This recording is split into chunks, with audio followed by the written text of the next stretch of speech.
काठमाडौँको मेयर बनेको 3 वर्ष हुन लाग्दैछ र बालेन शाहको चर्चा झन् चुलिँदैछ। कसैले उनलाई भावी प्रधानमन्त्री भन्छन् भने कसैले उनलाई विवादास्पद निर्णयका राजा भन्छन्। तर जसले जे भने पनि एक कुरा पक्का छ, बालेन शाह नेपाली राजनीतिमा परिवर्तन बोकेका एक सुनौलो किरण हुन्। मेयर बनेदेखि उनले उठाएका ठूला कदमहरू नै उनका ठूला आलोचना बनेका छन् र उनको प्रतिस्पर्धा सिधै प्रधानमन्त्रीसँग छ। आउनुहोस् जानौँ हजारौं युवाहरूका आशा परिवर्तनका किरण बालेन्द्र शाहको र्यापरदेखि इन्जिनियर हुँदै मेयरसम्मको राजनीतिक यात्रा र उनले गरेका परिवर्तनलाई हेरौँ।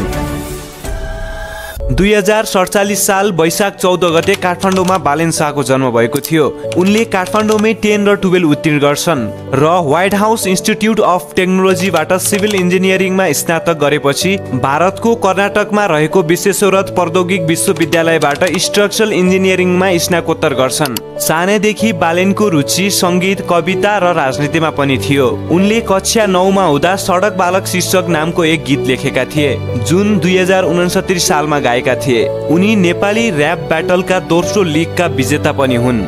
उनले सडक बालक, आम नेपाली बुबा, नेपाल हाँसेको, गोर्खाली तोप, बलिदान जस्ता धेरै गीतहरू गाएका छन्, जस कारण उनी युवा पुस्ताहरू सामु पपुलर नै थिए। र्याप र इन्जिनियरिङ सँगै उनले राजनीतितिर मोडिने निर्णय गर्छन्।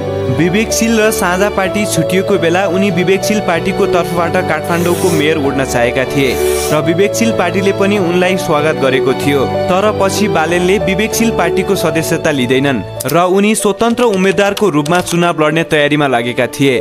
बालेनले स्थानीय तह निर्वाचन 2074 मा मतदान गरेनन् र उनले विक्रम सम्वत 2074 वैशाख 31 गते आफ्नो फेसबुकमा मैले आज भोट कसैलाई पनि दिइन, म इन्जिनियरिङको मास्टर्सको आधा बाटोमा छु, मलाई देश बनाउन आउँछ, म अर्को पटक भोट हाल्छु र त्यो भोट आफैलाई दिन्छु, म मेरो देशको विकास आफै गर्छु, मलाई अरू कसैको पनि भर लाग्दैन भनी पोस्ट गरेका थिए। उनी 2072 सालको भूकम्पको समयमा, कोभिडको महामारीको समयमा समाज सेवामा एक्टिभ देखिएका थिए। गीतहरू र सामाजिक कार्यका कारण बालेनका देश विदेशबाट फ्यानहरू बन्छन्। उनले 2079 को चुनावमा स्वतन्त्रबाट लड्ने भनी घोषणा गरेपछि अझै बालेनको चर्चा चुलिँदै जान्छ।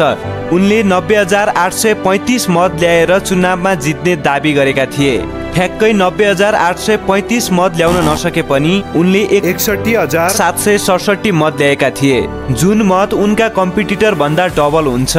बालेनले जम्मा मतको 42% मत ल्याएर उत्कृष्ट विजय हासिल गर्छन्। उनी चुनाव जितेको केही दिनपछि नै आफ्ना कामहरू गर्न थाल्छन्। उनले सबैभन्दा पहिला काठमाडौँ महानगरपालिकाका विभिन्न बैठकहरू प्रत्यक्ष प्रसारण गराए, जसले गर्दा महानगरका र अन्य आम जनताले आफूले जिताएका आफ्ना प्रतिनिधिहरूले स्थानीय क्षेत्रमा भएका समस्याहरूको बारेमा आवाज उठाए कि नै, उनीहरूले आफ्नो क्षेत्रको बारेमा के कस्तो बोले भन्ने कुराहरू प्रत्यक्ष सबै जनताले हेर्न पाउँछन्। कसैले यो कदमलाई सस्तो लोकप्रियता भने त कसैले यस कदमलाई पारदर्शिता हुने भनी प्रशंसा गरे। जसले जे भने पनि यो कार्य उत्कृष्ट रहेको छ र यसले हालसम्म निरन्तरता पाएको छ। काठमाडौँ महानगरपालिकामा राजस्व नतिर्ने धेरै व्यापारीहरू थिए, जुन ठुलो समस्या थियो। तर बालेन मेयर बनिसकेपछि यो समस्या लगभग पूर्ण रूपमा नै सकियो। पहिलो वर्षमा नै राजस्व सङ्कलनमा वृद्धि भएको पाइएको छ।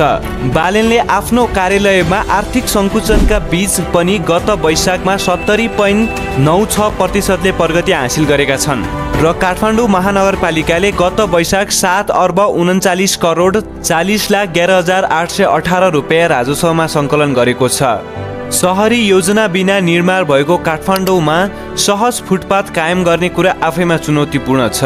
हजारौं व्यवसायीको जीवन जोडिएको अव्यवस्थित फुटपाथ व्यवस्थापनमा मेयर बालेन शाह निर्मम भएर प्रस्तुत भए, जसकारण फुटपाथमा अव्यवस्थित ढङ्गले व्यापार गर्ने र पेशागत माग्नेहरूलाई महानगरपालिकाले बल प्रयोग गरेर हटायो, जसकारण बालेन शाहले चर्को आलोचना पनि खानु पर्यो।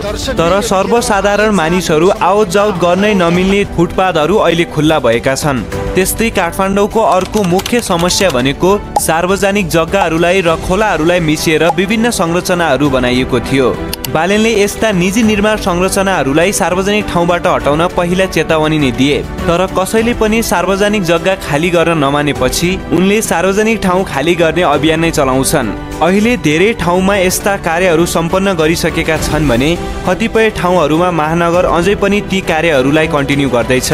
कतिपय संरचनाहरूलाई लिएर अदालतमा मुद्दा पनि परेका छन्। तर यी सबै प्रकारका अवरोध बावजुद पनि बालेनले सार्वजनिक क्षेत्र मिचेर बनाइएका संरचनाहरूलाई हटाउने कार्यलाई निरन्तरता दिँदै आएका छन्। त्यस्तै उनले 24 घण्टा एम्बुलेन्स सेवा निशुल्क रूपमा लिन मिल्ने बनाएका छन्, जुन अति नै उपयुक्त छ। बालेनले सरकारी स्कुलमा सुधार गर्ने र प्राइभेट स्कुलमा स्कलरसिप दिने नियम लागू गर्छन्।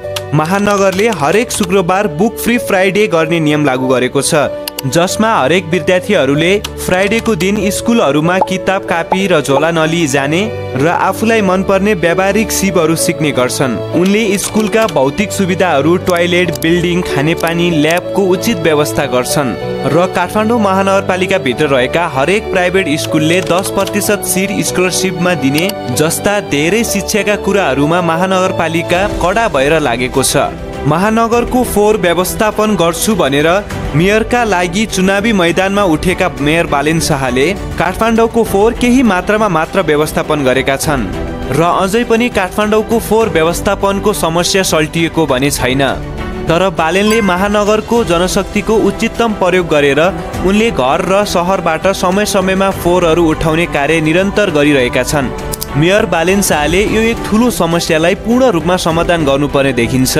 जथाभावी लगाएका होर्डिङ बोर्डलाई हटाउने, सबै वडामा निशुल्क कानुनी परामर्श दिने र काठमाडौँको मौलिकता र संस्कृति जोगाउने जस्ता धेरै सकारात्मक कामहरू मेयर बालेन शाहले गरेका छन्। उनको प्रयास काठमाडौँलाई एक स्मार्ट सिटी बनाउने हो। तर काठमाडौँमा स्मार्ट सिटीमा हुनुपर्ने सेवा सुविधाहरू, राम्रो सार्वजनिक यातायात प्रणाली, ट्राफिक व्यवस्थापन र सडकको व्यवस्थापन, व्यवस्थित फोहोर व्यवस्थापन, आधुनिक स्वास्थ्य सेवा, परोपकारी प्रशासनिक सेवा र अत्याधुनिक आइसिटी प्रणाली जस्ता धेरै सेवाहरूको अझै पनि कमी नै छ, जसकारण बालेनले अझै पनि धेरै र प्रभावकारी तरिकाले काम गर्नुपर्ने देखिन्छ। हामीले आशा गरे हुन्छ कि बालेनले काठमाडौँलाई एक स्मार्ट सिटी बनाएर छाड्नेछन्, किनकि उनी देशमा परिवर्तन ल्याउने हजारौं युवाहरूको आशा र भरोसा हुन्। यदि तपाईँ च्यानलमा नयाँ हुनुहुन्छ भने कृपया हाम्रो च्यानललाई सब्स्क्राइब गरी हामीलाई साथ दिन नभुल्नुहोला।